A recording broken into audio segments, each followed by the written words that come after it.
This is the Soul-Filled Sisterhood podcast, and I'm your host, Nicole Burgess, licensed marriage and family therapist and an empowerment mentor for women. The information shared in this podcast is not a substitute, nor is it to convey professional, psychological, financial, or medical advice. If you could use such services, please seek them out from someone you trust.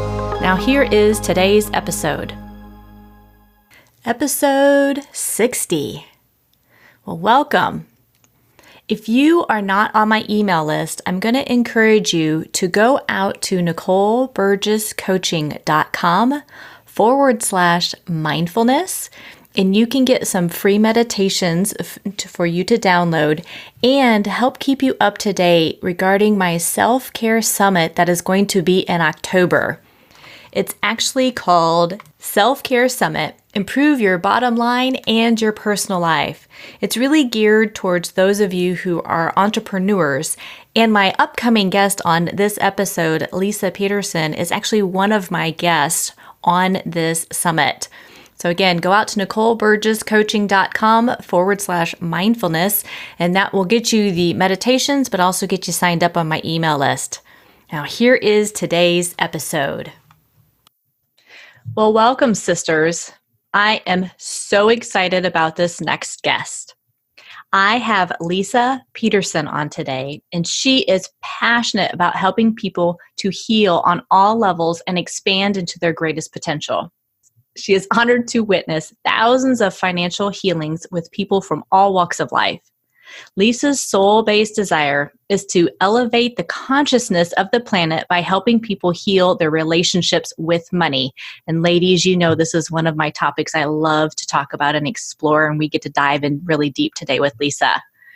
Lisa recently completed her new book, The Mindful Millionaire, which will come out in 2020. This is so exciting. The Mindful Millionaire shows you how to use mindfulness practices to identify, then break free of limiting money behaviors. So you live with less stress, greater empowerment when it comes to money, and more financial abundance. Before founding Wealth Clinic, Lisa spent 22 years in executive roles for some of the largest financial institutions in the United States, and at the same time, teaching people how to meditate and break free of old paradigms. Lisa lives in Sedona, Arizona with her family. Lisa, thank you so much for being on today, and I'm so excited about our conversation. Thank you, Nicole, and thanks to your listeners. I'm so happy to be here. Yay! Well, money is like a huge charged topic for so many women. So I'm curious, how did you take this, like switching from really all those executive roles that you did to becoming this coach who talks about abundance, who really talks about blending the spiritual along with the practical? So how did you come about and go to do this? It has been a fascinating journey that I never really know what's going to come next. And you mentioned the book. It's such a cool way to have it all come together. But put simply, I have always been an empath, right? Someone who is deeply in tune with how other people are feeling, particularly around fear. It's just something I was born with and caused me to be super sensitive about it, which I think ultimately led me to the money business. In college, originally, my first degree was in clothing design, and I thought, I'm going to go really creative, and I'm a super creative person. And then I realized I wasn't making any money, and I went back and got my MBA in finance because I was like, I don't want to be broke. My parents had been broke, and I did not want to struggle financially. I wanted to have lots and lots of money. And basically what ended up happening is being so close to people and their money for over 25 years in the industry, I noticed things that other people didn't. And number one is I noticed the fact that we are not invited in the traditional financial services industry to bring our hearts and our empath, qualities into that relationship. And so I tried to do that, but I felt like I was an anomaly, right? I didn't fit into the industry. People thought I was weird. I would ask very touchy-feely questions, and people would get kind of strange on me. And after a while of just feeling like what you want to talk about is not condoned in the industry, I felt like I needed to make some big changes. And, without going into it, I did face several different tragic circumstances over about a 10-year period. And the final one was like that moment, sort of the way in the hero's journey where it's like the ultimate crisis. You're supposed to do something different. And in that moment, I knew I was supposed to walk away from my financial advising and start this business that I run today. And that was a little over 5 years ago. And since then, I've had to find my way. I knew I wanted to bring inner work together with the outer work, but in all fairness, they're both very complicated worlds. I've been on a super intense spiritual journey for 20 years as a part of sort of that tragedy that I had to face. And then I knew a lot about finance, but the challenge was how do I bring this together in a way that people even understand what the heck I'm talking about? Mm-hmm. Yeah. And that began, the journey. Well, and we all have like these journeys. Nothing is straight, right, in life. There's no straight path. Like you're going to start at A and this is how you're going to end up in Z. There's a lot of twists and turns with that. So like what you're saying, it's like, I went through these tragedies and I've done some of my own deep work and realized how there's things that need to be brought forward to this world to speak with people. Like to talk about, I just love how you said, I didn't want to be broke. I didn't want to repeat what my family did. And I was this anomaly because I'm an empath and a lot of my listeners are. And it's being able to it's okay to merge both of these things together and embrace that versus let's stop making it the odd thing. And it's the more of the norm thing because it's all about raising this up, right? Raising the vibration and changing the consciousness. That's what you do. Yeah, and giving ourselves permission to bring all parts of ourselves into our work, into our money. I feel like that's been the biggest learning process over the 5 years since I've been self-employed, fully committed to this business. It's been uncovering the layers that kept me from showing up and being my true self, even though I had done all kinds of inner work until I brought it into the business and started trying to figure out, this idea of like, you're a brand, you have a podcast, you talk to people. Like you just don't know how to do that until you get into the depth of showing up. And also, for me, I don't think of the word failure as a bad word. Like I totally own my failures because I see that I had to fail a lot in a lot of different areas in order to build the wealth, right? Become a millionaire in my mid-30s. And then also to be at the level that I'm at in my business, I embrace, every step of the way that didn't work in order to get to the things that do. Yeah, it's the old concept of, failing forward. And it's remembering, failure is an event. It's not a person. I mean, that's how we learn. If we're open to that learning piece of it, when you become an entrepreneur, there's a lot of ups and downs and falling forward.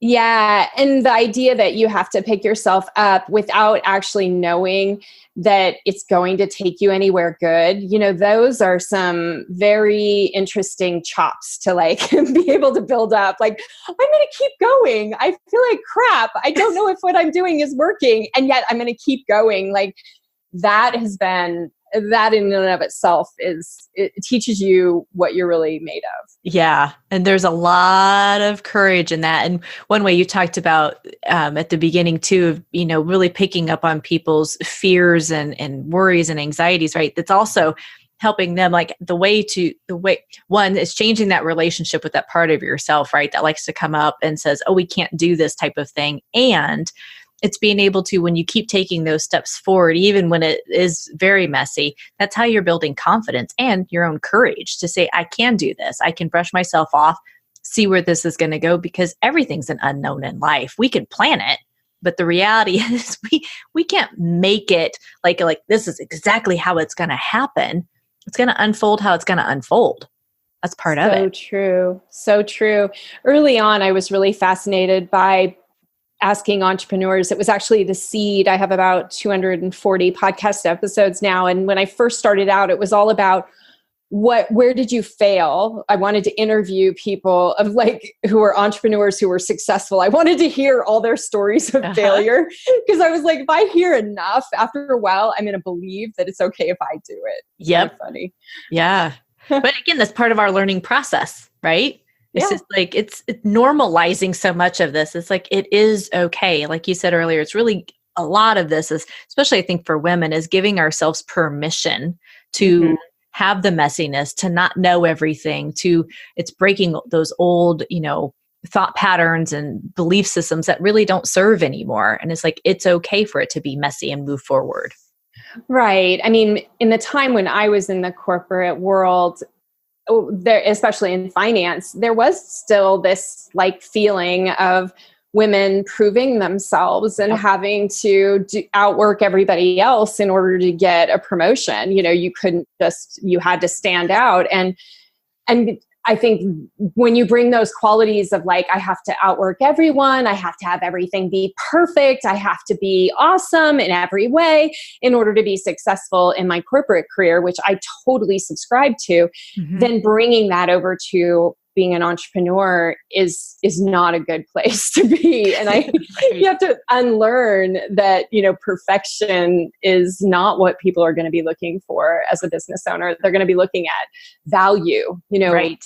Are you paying attention to what I need and what my problems are? Or are you all wrapped up in your stuff because you can't really help me if that's the case? Yes. And that has been such a fun, I feel like my work has arisen out of not just my own story, right? But looking out to all these folks and women and men who have been attracted to what I do and hearing their stories and then watching them go through the transformational process of struggling with money or struggling with the head garbage and then coming out of that and starting to build wealth for themselves.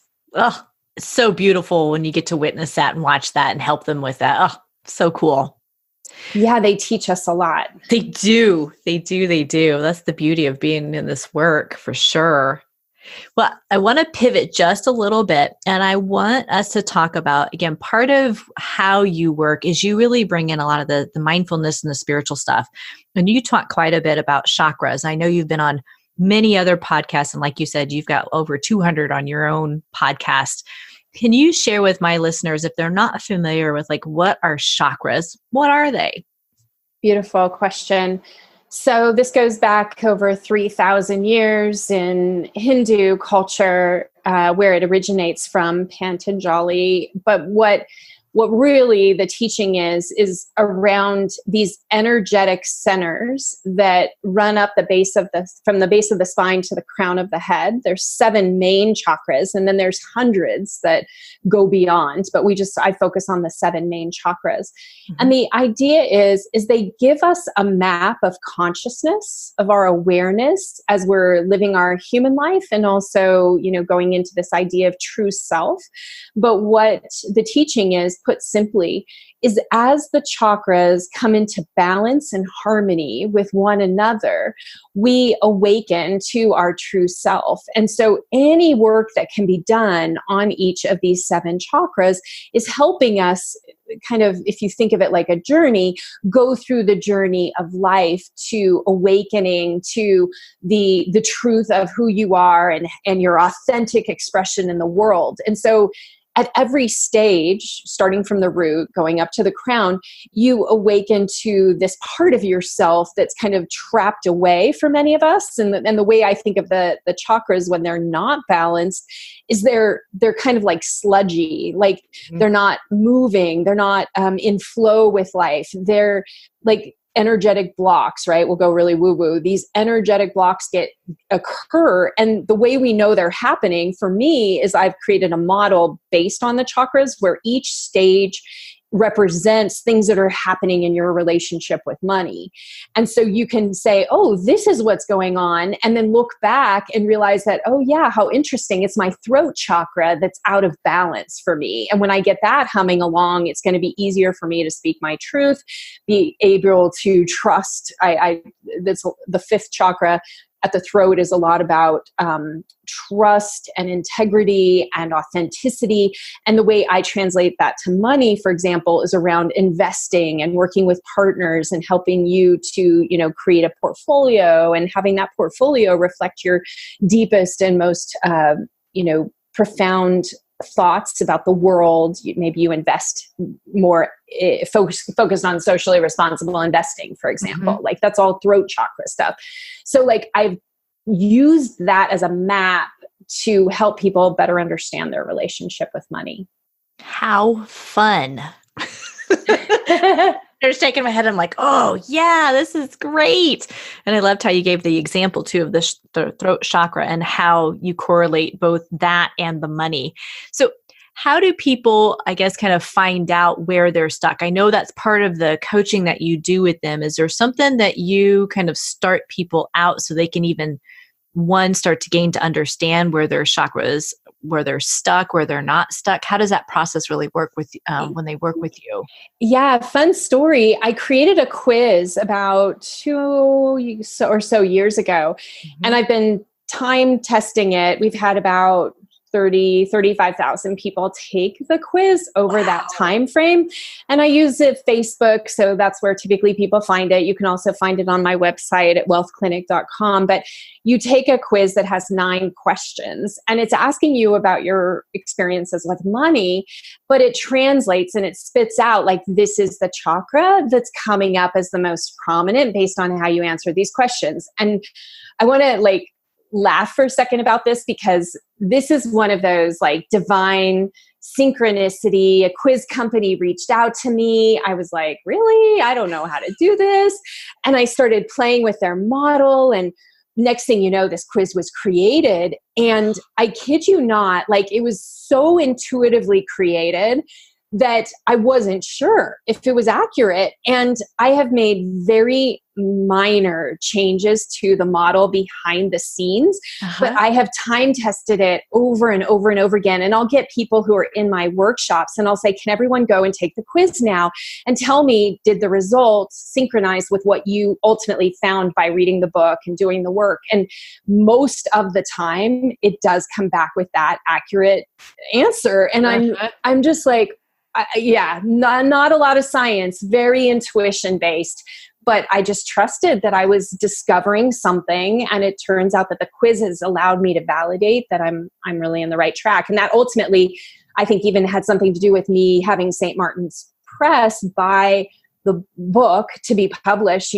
through their publishing house, because they saw how many people had taken the quiz, and that, it allowed me to build my prominence because people were interested in this topic. So I could show that it was something that was interesting. Well, it is a huge topic. Again, money in general, there is so many, what do I want to say? There's so many different beliefs wrapped around that word and what it is. And then when you bring in the spiritual part, and again, the chakra parts of this, it's amazing. I know when I took your quiz, I think I had wrote you and I said, oh yeah, it totally hit my throat chakra. So when you were talking about partnerships, I'm like, oh yeah, this is me stretching myself and leaning more into partnerships with other people on certain things. And it's asking for that, and it's being authentic and knowing that, okay, there's fear that's going to come up as I do this next step, and it's all okay. Right. So I love though that you said 35,000 people take this quiz. And so when you've had them in workshops too, it's like, yeah, spot on. So I love the leaning into trusting the intuition, trusting that it's going to all work out and letting it divinely unfold. That is so much about what we do. Again, we can create plans for where you want your business to go and what you want to do. Yet so much of it is that trusting piece of it. Yeah. My whole business now has been oriented to being in service and then listening. Like I may create something, like I was creating a program 3 years ago that became the foundation for all of this work around the chakras called Infinite Abundance. And I just was throwing it up on the wall to see if it stuck, right? We don't know. We just get an inspiration, we create. And a few people came back to me after I had done this sort of free webinar series. And they were like, I don't know what you put in those meditations, but they're having a really big impact in my life. And I was like, really? Tell me more. And then, and if it weren't for them speaking up, I kid you not, like the book wouldn't exist, the work wouldn't exist. Like it was all this validation of just having, one or two people say something's working here. Yeah. And I was like, oh my gosh, maybe this is it. But again, there it is, that trusting, like, I'm just going to throw it up there and see what happens to it. And if it doesn't, okay, I'm going to pivot. I'm going to go. And to have a couple people come back, it's like, sweet. Okay. So let me dive deeper with you. And that is coming to that heart-centered place of service where you're really listening to the people that are like, hey, tell me more about this, or I want to find out more, that you're tuning into helping them so they can begin to break through some of those things that are keeping them stuck. And again, viewing money differently and where it is they're stuck so they don't have to live that way anymore, that they can move through it, not be stuck in it. Yeah, that's the big trial, I think, of our times is even for me, I've always been good at money. Like my parents weren't, but I was great at money from a young age. I figured it out. And they would come to me. I was like the bank of like at 12, I had more money in my savings account than my parents, maybe by 14. It was crazy. And what I was going to say is I'm so passionate about serving people that are more like my parents, who really have not figured out money, who know that there's some big holes in their relationship with it. And that if they could clear that up, then their life would be so much more enjoyable and so much easier and so much more filled with confidence rather than second guessing and self-criticism. But there's also a big group of people who come to this work because it's not just helping them, but it's also helping people like myself who are good at money, but they had emotional problems with money, which is more my story, where no matter how much money I had, I worried about it all the time because that's what happened when I was growing up. Mm-hmm. Yeah. And helping them as well clear away those old stories, those old emotions. It's like there's a different way of being with it now. Yeah, well, because if you don't get rid of those patterns, scarcity, it literally affects all of your decisions. And it's been proven we tunnel vision, meaning we don't look at all the possibilities. We only focus in on the problem and we create from the problem. And that is very rarely the best solution. Exactly.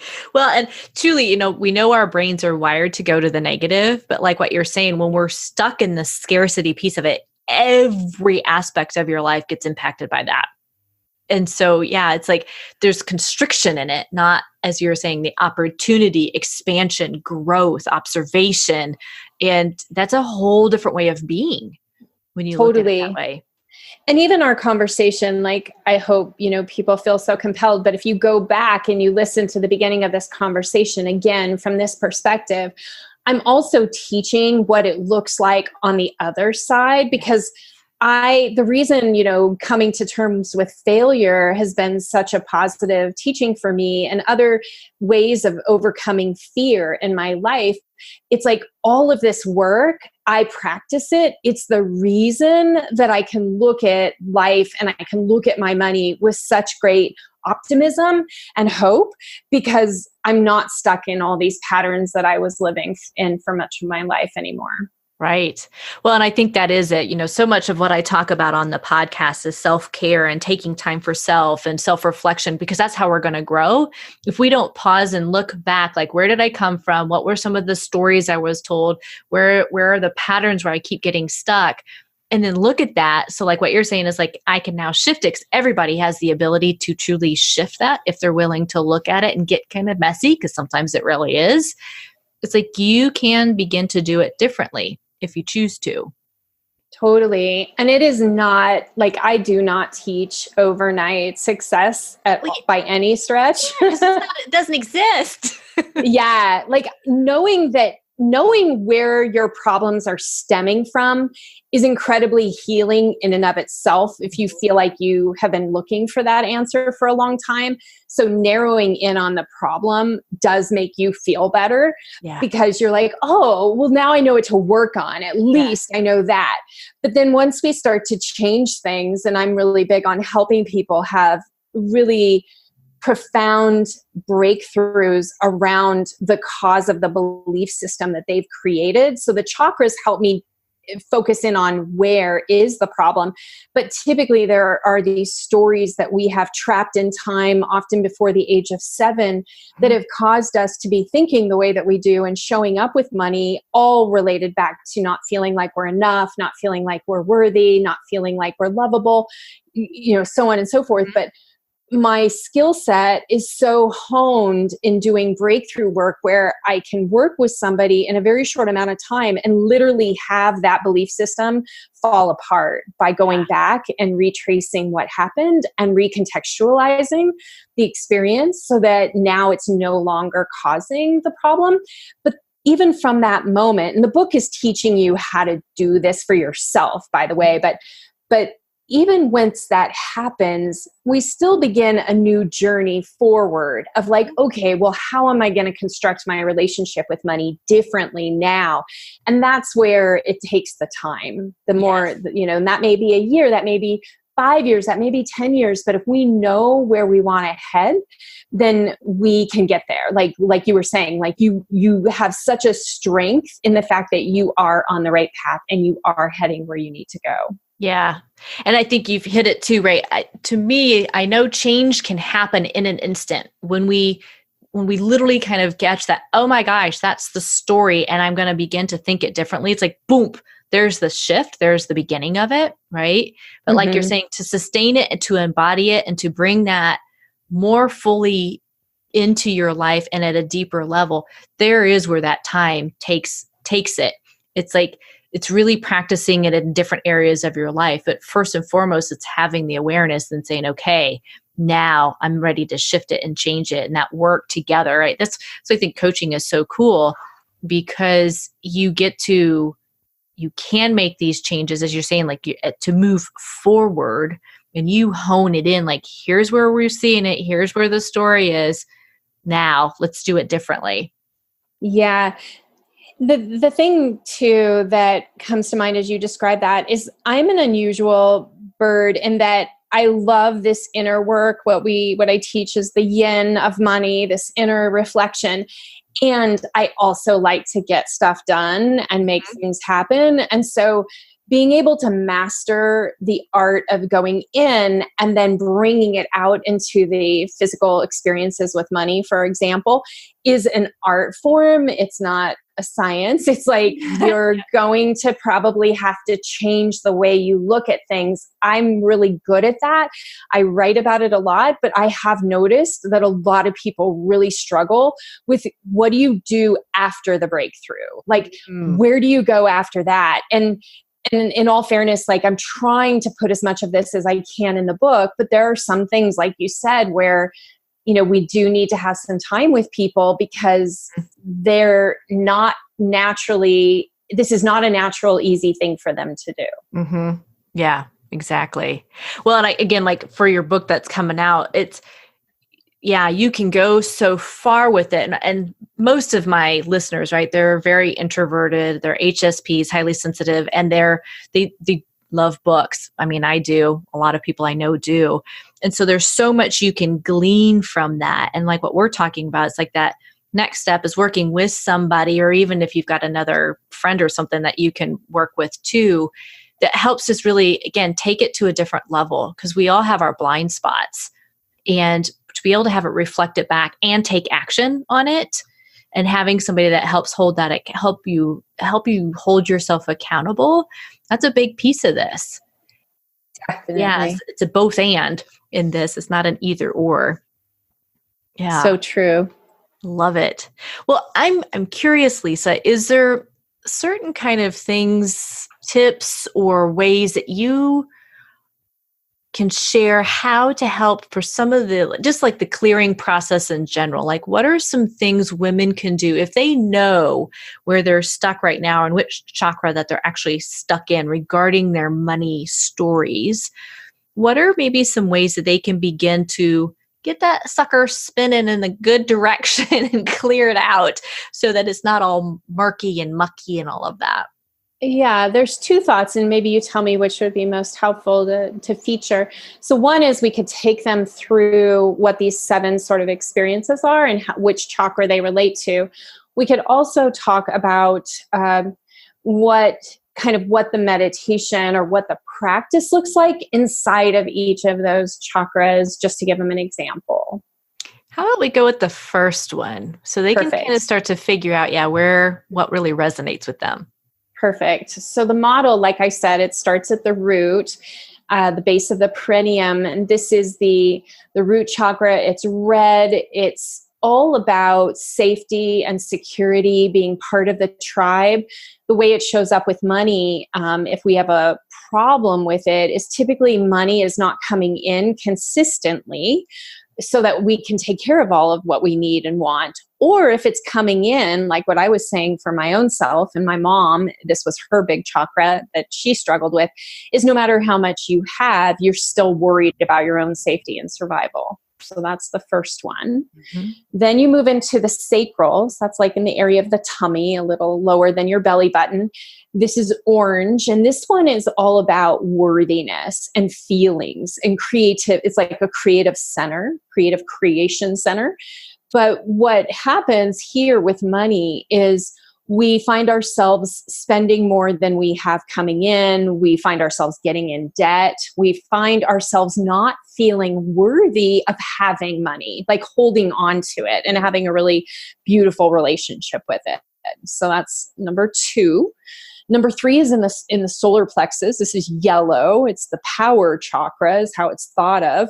And this is all about like managing your money. So like now you've got a good enough flow of money coming in, you've got your spending and your debt is under control. And now it's about managing it so that you can build wealth for yourself, make good decisions in budgeting or, how you're taking care of your money. You might have, life insurance, there's lots of different ways it can show up, but you're feeling in power in that relationship, right? Mm-hmm. Then you move into the heart. This one's really fascinating. And this one actually took me a long time to figure out. It was like telling me, and I just didn't really listen or something, but the heart is around love, of course, and appreciation. And when I really felt into it, I started to notice that when the heart is an expression of money, it means that we are feeling appreciated for the contributions that we're putting out into the world. So this is where the whole underpaid thing goes, where we know that we're really worth more in what we're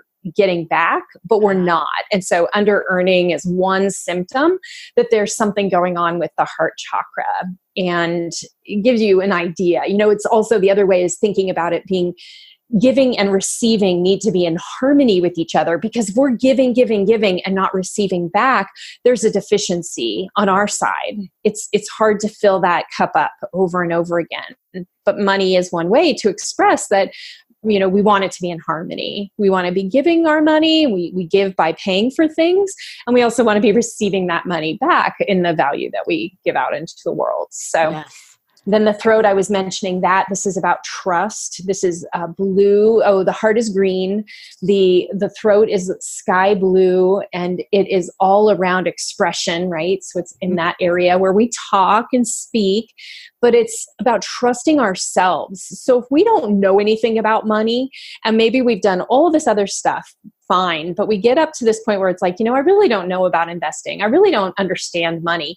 This is when you're entering the land of the throat chakra.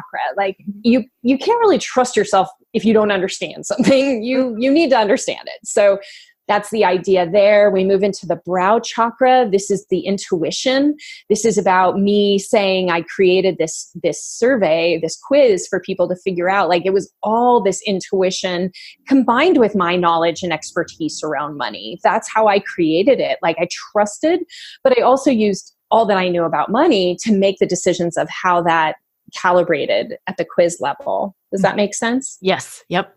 Yeah, so it helps us when we're making big financial decisions, we don't just want it to be about the mind and the logic. We want to integrate the heart, and we want to integrate wisdom even beyond ourselves, which is kind of how I think of intuition, like the sixth sense. So you're bringing all of that into your money decisions at the sixth chakra. And then the crown is all around the connection to the divine, to beyond, to Mother Nature, to like all of this access to information and resources that goes beyond the mind.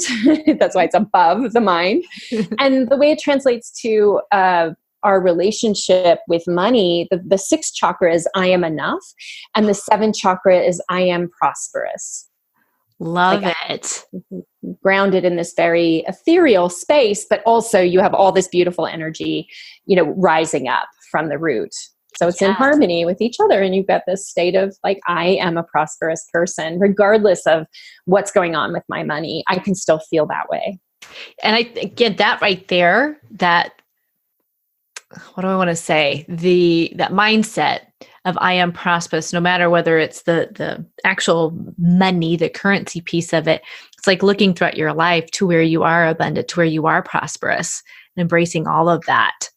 I love The thing I'll add, because this was a big, like the title of the book was sort of something that came from outside. My agent came up with the title, and I was like, I don't know if I can rise into that, because this work is not just for millionaires, but we've got this word. And ultimately what even my husband was in on this, like it's just bringing everything together again and again. And it was like, it doesn't matter whether you want to have $1 million in the bank or you don't, or you do already. What matters more than anything is that we are in a place where we feel like $1 million.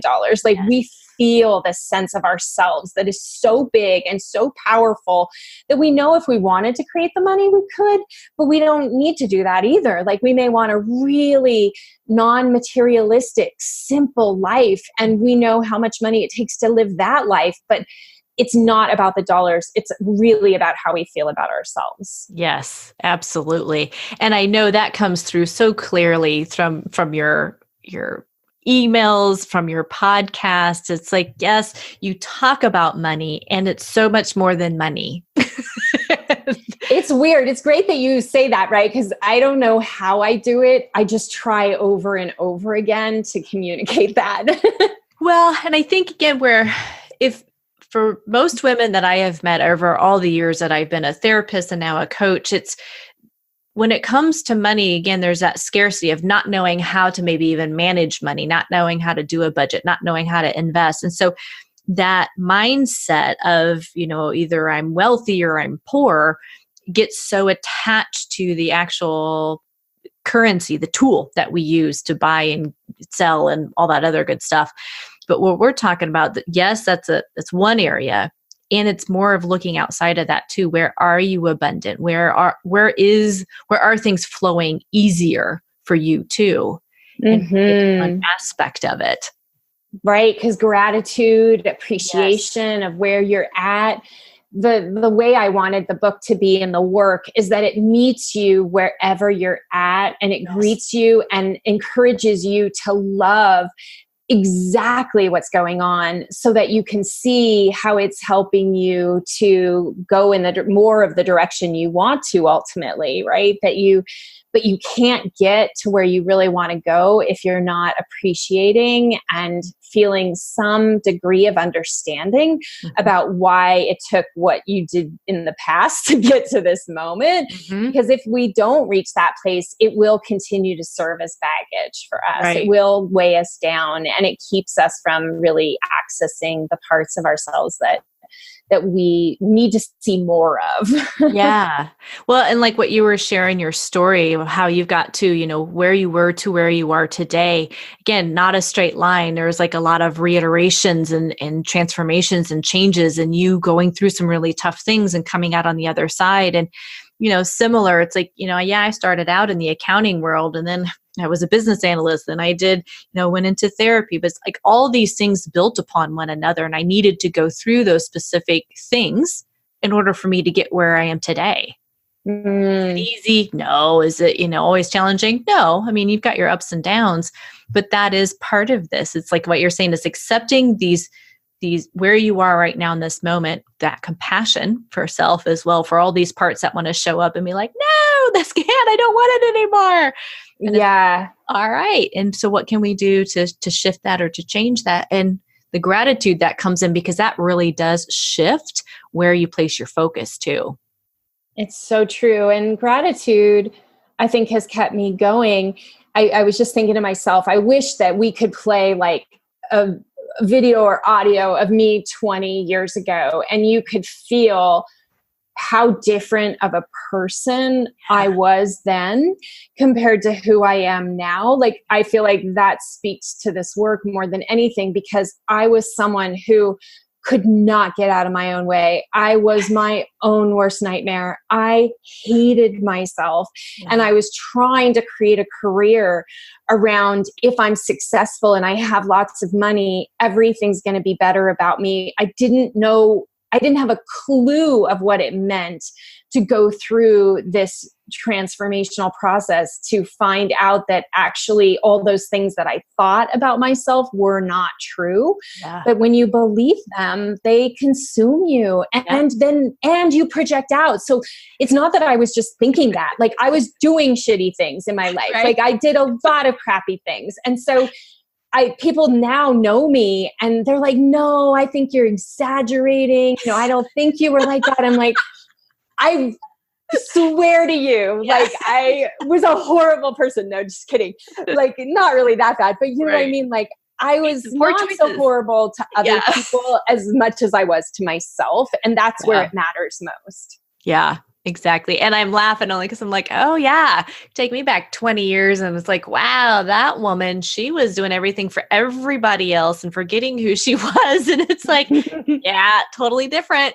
It's good for us to look back sometimes and be like, oh, you're awesome. Like, you're really awesome that you let go of all that stuff and that you started to listen, because I do feel like there's this yearning deep inside of each of us that is just like pulling us towards our truth again and again. But if you're like me, I just kept putting the phone down when the call came in. Like, I just kept trying to think that, no, it's going to be if I have a lot of money. It's going to be if I have a lot of fame. If it's going to be if I have this. And finally that day comes and you're like, oh my gosh, I don't actually need any of those things to feel the way that I naturally want to feel. It's crazy. And you were talking about it earlier too, when you said, what was going on internally is literally mirrored back in your external world. And it is very, very true. It's like, wow, because you're projecting so much outwardly, you're going to get that reflected back to you. And you're like, why is this painful? Or why is this not working? Or I don't understand what's going on. It's like, that's where that mindfulness comes in. That's where that going within and listening to that inner call, niggling, intuition. There's so many different, names for it. But it's like when you start to actually pay attention to that and give yourself permission to follow that, life really can shift and truly become easier, because you're not, like you're saying, resisting it. Like, oh, I keep hanging up on that call because don't want to go there yet. and we all have timing for it too. I honor that as well. But it's but wow, when I pick it up and I listen to the call, it's like, all kinds of stuff just started to open up. It's like, yeah, it's cool. Totally. And we, again, don't know until we get into things sometimes whether we're ready for the teaching or not. I just trust. I'm like, oh, okay, I get it. I see what's going on. Are you going to get on the highway to this next breakthrough, or are you going to like run away from it? And but that's after 20 years of looking at it. In the beginning, I was like, what? There's no teaching here, like they're just being mean. Right. Yeah.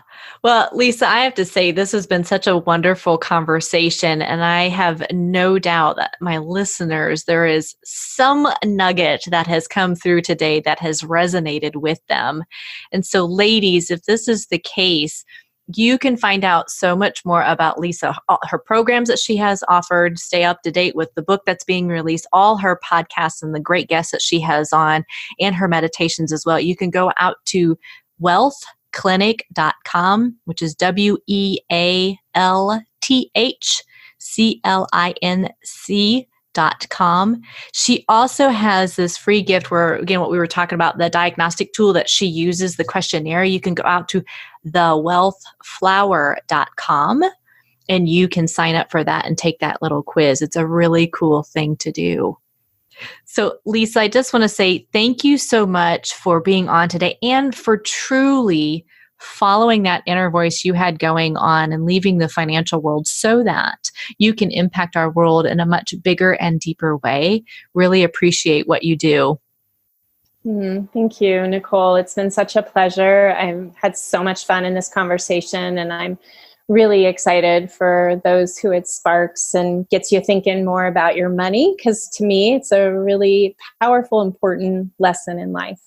Absolutely. Absolutely. And like you said, this is just the tip of it, is looking at our money so that you can become more abundant in all aspects of your life. Thank you for listening. Do you want to receive episodes directly to your inbox or stay informed on my latest offerings? Then I invite you to go out to NicoleBurgessCoaching.com/podcast, and there is a button for you to sign up for my newsletter. Thank you again.